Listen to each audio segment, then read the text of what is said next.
Everyone, आज के video में हम सॉल्व करेंगे डेप्रिसिएशन का क्वेश्चन। मेरा ये सजेशन है कि पहले आप पूरा वीडियो देख ले और कंसेप्ट समझ ले, उसके बाद वीडियो को रिप्ले करके आप साथ साथ में सॉल्व कर सकते हैं।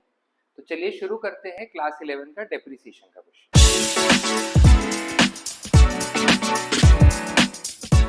पहले क्वेश्चन रीड करते हैं। क्या दिया है? A limited purchase furniture for 2 lakh on 1st April 24. Another furniture acquired on 1st July 25 for 3 lakh and 31st December 25 for 1 lakh. And on 1st April 26, furniture acquired in April 24, April 24 मतलब first वाला furniture was sold for 1 lakh 50. Depreciation 10% per annum, straight line method है, closing date 31st March दिया है। अब पिछले videos में जब हमने डेप्रिसिएशन के क्वेश्चन सॉल्व किए थे, उसमें हमने एक ही अकाउंट बनाना सीखा था जो था एसेट अकाउंट, और वो एक मेथड है प्रेजेंट करने का डेप्रिसिएशन को। आज हम लोग दूसरा मेथड सीखेंगे डेप्रिसिएशन को प्रेजेंट करने का, जिसमें एक नहीं 3 अकाउंट बनते हैं। एक तो एसेट अकाउंट, दूसरा प्रोविजन फॉर डेप्रिसिएशन या फिर इसको अक्यूमुलेटेड डेप्रिसिएशन अकाउंट भी बोलते हैं, और तीसरा एसेट डिस्पोजल अकाउंट। इस मेथड में जो वे ऑफ रिकॉर्डिंग है वो थोड़ा अलग है। जो भी डेप्रिसिएशन चार्ज होता है उसके लिए हमने एक सेपरेट अकाउंट ओपन करके रखा है, तो एसेट अकाउंट में कभी भी डेप्रिसिएशन चार्ज नहीं होता है। सो देखते हैं ये मेथड कैसे सॉल्व करेंगे। सबसे पहले जैसे हमने पिछले डेप्रिसिएशन के वीडियोस में समझा था कि जब भी आप डेप्रिसिएशन का क्वेश्चन पढ़ते हो तो हमेशा ये क्वेश्चन का एक समरी बना लो और फिर समरी के बेसिस पे आपको क्वेश्चन सॉल्व करना है। सो सबसे पहला परचेज 1st April 24 को हो रहा है फॉर 2 लाख। उसके बाद परचेज हो रहा है 1st July 25, और ये सेकेंड मशीन का वैल्यू है 3 लाख।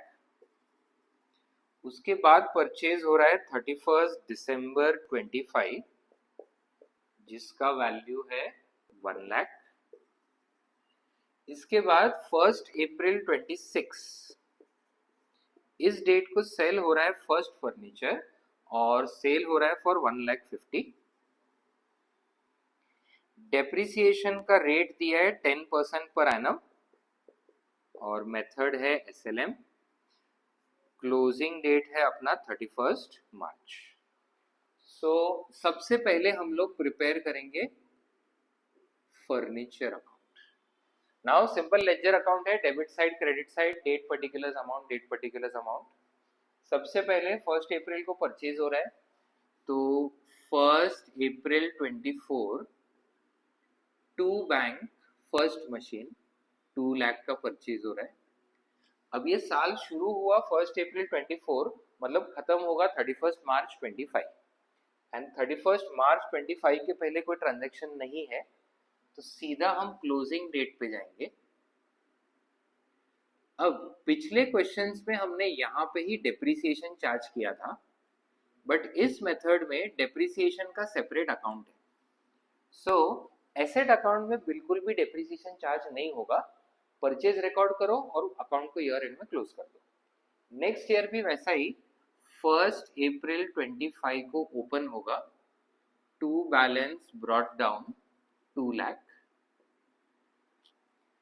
उसके बाद इस साल 1st जुलाई और 31st दिसंबर, ये दो डेट्स को परचेज है। So 1st July 25 to bank second machine, और ये परचेज हो रहा है 3 लाख के लिए। उसके बाद 31st December 25 to bank third machine, ये थर्ड मशीन परचेज हो रहा है 1 लाख के लिए।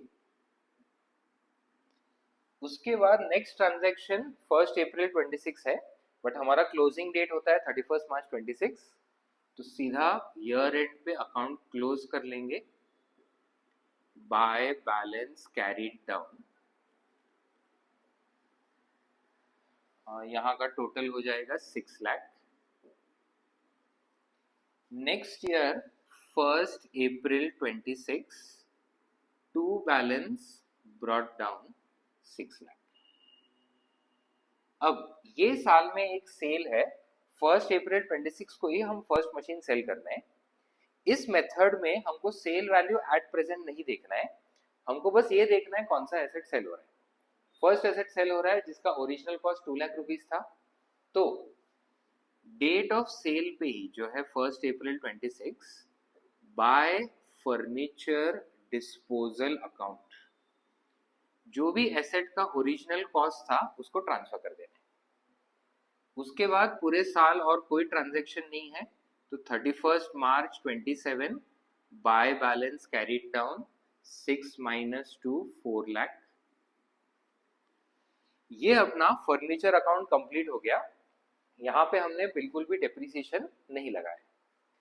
अब नेक्स्ट अकाउंट हमारा बनेगा डेप्रिसिएशन का अकाउंट। ये अकाउंट स्पेसिफिकली एक ही पर्पस के लिए बन रहा है, डेप्रिसिएशन चार्ज करने के लिए। तो अकाउंट का नाम है provision for depreciation account.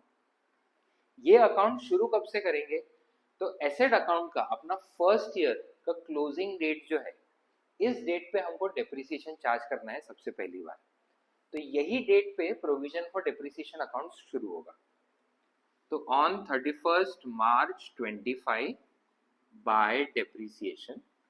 First year में हमारे पास ये एक ही मशीन है 2 लाख रुपीज का, और 1 अप्रैल को ही परचेज किया था, तो पूरे साल का डेप्रिसिएशन लगेगा। सो 2 लाख का 10% 20,000, और ये ऑलरेडी ईयर एंड ही है, तो सीधा अकाउंट क्लोज कर देंगे। To balance carried down 20,000। Next, opening 1 April 25 by balance brought down 20। अब सेकेंड ईयर में फर्स्ट मशीन के अलावा हमने 2 और मशीन खरीदी है, तो इसके जब ईयर एंड पे डेप्रिसिएशन चार्ज करने जाएंगे तो इस बार 3 डेप्रिसिएशन चार्ज होंगे, 1, 2 एंड 3। जो फर्स्ट मशीन है 2 लाख का है, उस पे 10% 20,000। सेकेंड मशीन पे 3 लाख पे 10% 30,000 है, बट ये परचेज हुआ है ऑन 1 जुलाई, और 1 जुलाई टू 31 मार्च 9 मंथ्स का टाइम पीरियड है, तो 9 मंथ्स का डेप्रिसिएशन चार्ज होगा, जो हो जाएगा 22,500। उसके बाद दिसंबर में एक और परचेज है, तो 1 लाख पे 10% 10,000, और बिकॉज दिसंबर में परचेज हुआ है तो उस पर 3 मंथ्स का डेप्रिसिएशन लगेगा। सो 10,000 इंटू 3/12 2,500। इसके बाद वापस ईयर एंड है, तो अकाउंट क्लोज हो जाएगा। To balance carried down, so अभी 20, 40, 60, 5,000।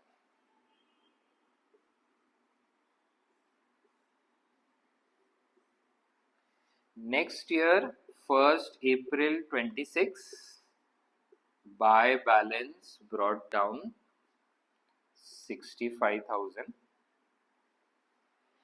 देन इस साल 1 अप्रैल को ही सेल है जिसमें फर्स्ट मशीन हम सेल कर रहे हैं। ये अकाउंट बनाते टाइम भी हमको सेल का वैल्यू देखने की जरूरत नहीं है। जो मशीन सेल हो रहा है उसके ऊपर हमने अभी तक कितना डेप्रिसिएशन चार्ज किया है वो हमको फाइंड आउट करना है। तो फर्स्ट मशीन सेल हो रहा है, और फर्स्ट मशीन पे फर्स्ट ईयर में 20 और सेकेंड ईयर में 20, मतलब टोटल 40,000 का डेप्रिसिएशन चार्ज हुआ है। ये डेप्रिसिएशन ट्रांसफर हो जाएगा टू फर्नीचर डिस्पोजल अकाउंट में। सो हमने कैलकुलेट किया, फर्स्ट ईयर का 20, सेकेंड ईयर का 20, वैसे मिला के 40,000।